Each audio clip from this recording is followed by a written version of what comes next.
అందరికీ నమస్కారం. అమ్మ మాట అమ్మాయి బాట ఛానల్కి స్వాగతం. కథ చెప్పుకుందామా? బేతాళ కథలు. నిత్యానందుడి పాపం. పట్టుదల వదలని విక్రమార్కుడు చెట్టు వద్దకు తిరిగి వెళ్ళి చెట్టుపై నుంచి శవాన్ని దించి భుజాన వేసుకొని ఎప్పటిలాగే మౌనంగా శ్మశానం కేసి నడవసాగాడు.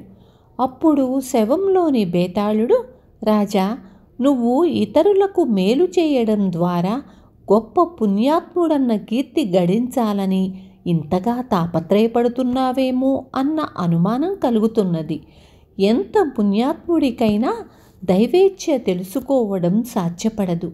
ఆ కారణంగా తాము పుణ్యకార్యాలు చేస్తున్నామన్న గట్టి విశ్వాసంతో అలాంటి వాళ్ళు కొన్ని పాపకృత్యాలు చేసే ప్రమాదం ఉంది. ఇందుకు ఉదాహరణగా నీకు నిత్యానందుడనే ఒక పరోపకారి కథ చెబుతాను. శ్రమ తెలియకుండా విను అంటూ ఇలా చెప్పసాగాడు. నిత్యానందుడు చిన్నతనం నుంచి పరోపకార పరాయణుడు. కష్టాలలో ఉన్న వారిని వెతుక్కుంటూ మరీ వెళ్ళి సాయపడేవాడు. నలుగురికి సాయపడటం కోసం ఆయన వ్యాపారం చేసి డబ్బు సంపాదించేవాడు. తన తానగుణానికి సంసార బంధం అడ్డమవుతుందని ఆయన వివాహం కూడా చేసుకోలేదు. దానానికి అర్హుడా కాదా అన్న సంగతి బాగా ఆలోచించి కానీ ఆయన ఎవరికీ దానం చేసేవాడు కాదు. నిత్యానందుడి పొరుగున ఉన్న గ్రామంలో సుబ్బయ్య అనే వడ్డీ వ్యాపారి ఉండేవాడు. అతడి దగ్గర అప్పులు తీసుకున్న వాళ్లల్లో ఎక్కువ మంది సర్వనాశనమైపోయారని జనం చెప్పుకునేవారు. అప్పులు వసూలు చెయ్యడంలో సుబ్బయ్య ధర్మాధర్మాలు ఆలోచించేవాడు కాదు. కొంతకాలం పాటు సుబ్బయ్య వైభవంగానే జీవించాడు. తరువాత అతడికి చెడ్డ రోజులు ప్రారంభమయ్యాయి. ఒక రోజున దొంగలు అతడి ఇల్లు దోచుకుపోవడమే కాక పోతూ పోతూ ఇంటికి నిప్పంటించారు. సుబ్బయ్య అంటే ఊళ్ళో ఎవరికీ గిట్టకపోవడం వల్ల అతడికి ఎవ్వరూ సాయం రాలేదు. ఈ విధంగా అంత ఆస్తిపరుడు ఒక్కరోజులో బికారి అయిపోయాడు. ఆ తరువాత సుబ్బయ్యకు ఎవ్వరూ ఆశ్రయం ఇవ్వకపోగా తగిన శాస్తి జరిగిందని సంతోషించారు కూడా.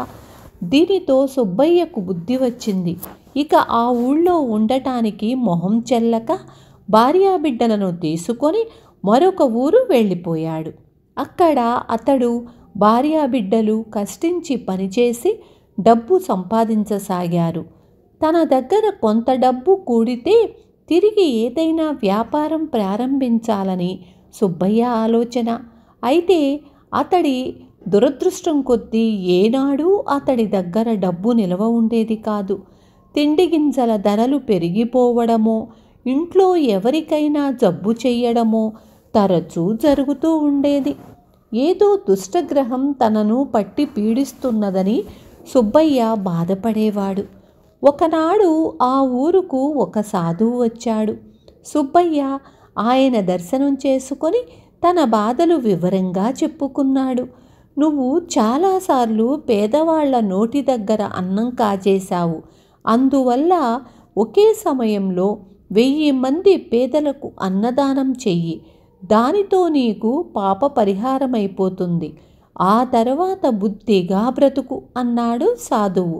ఆ రోజు నుంచి సుబ్బయ్య మరింత జాగ్రత్తగా డబ్బు కూడబెట్టసాగాడు. అయినా అనుకోకుండా ఏదో ఒక అవాంతరం వచ్చిపడి డబ్బు ఖర్చయిపోతూ ఉండేది. ఇక తను చేసిన పాపాల నుంచి విముక్తి లేదని అతడు బాధపడుతూ ఉండగా నిత్యానందుడిని గురించి తెలిసింది. సుబ్బయ్య వెంటనే భార్యాబిడ్డలతో నిత్యానందుడు ఉండే ఊరుకు బయలుదేరాడు. ఊరి పొలిమేరల్లో అతడికి ఒక మనిషి ఎదురయ్యాడు. సుబ్బయ్య అతన్ని పలకరించి నిత్యానందుడిని గురించి అడిగాడు. నిత్యానందుడు నీకు తప్పక సహాయపడతాడు. అయితే తక్షణం నీ సమస్య పరిష్కారం అయిపోయే ఉపాయం ఒకటి చెబుతాను విను. నిత్యానందుడు మహాపుణ్యాత్ముడు.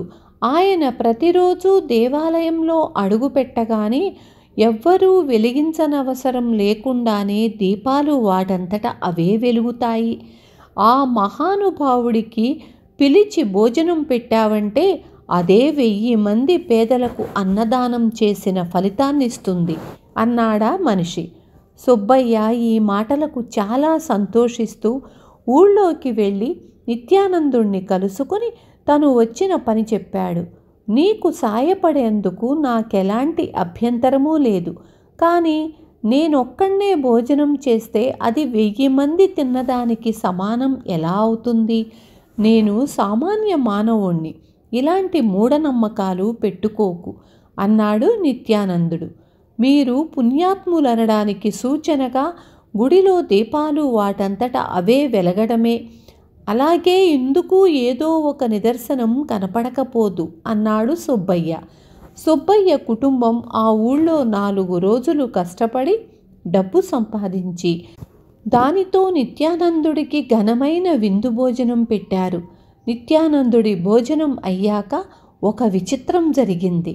సుబ్బయ్య భార్య ఆయన తిన్న విస్తరి తీసివేయగా అక్కడ ఇంకొక విస్తరి వెలిసింది.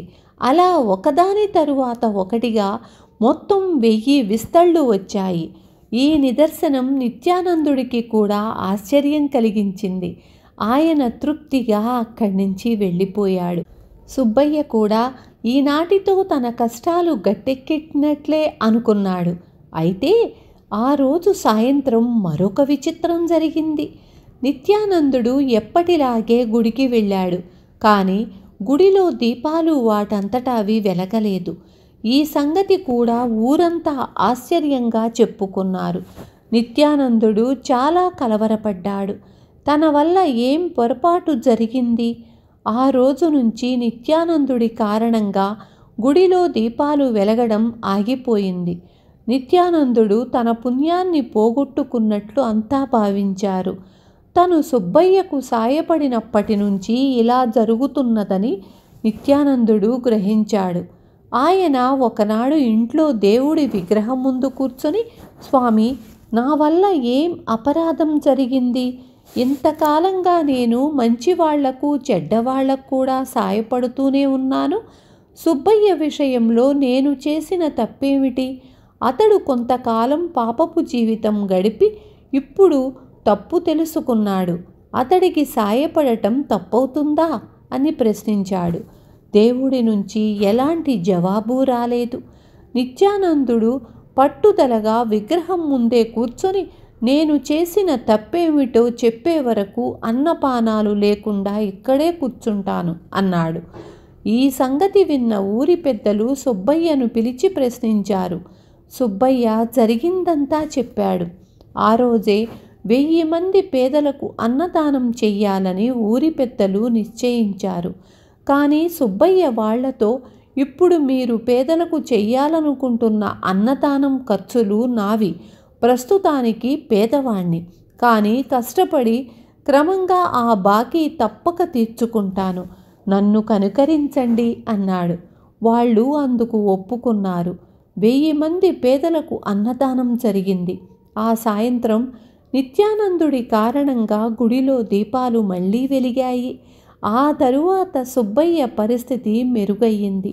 అతడు నిజాయితీగా, న్యాయంగా వ్యాపారం చేసుకుంటూ సుఖంగా బ్రతికాడు.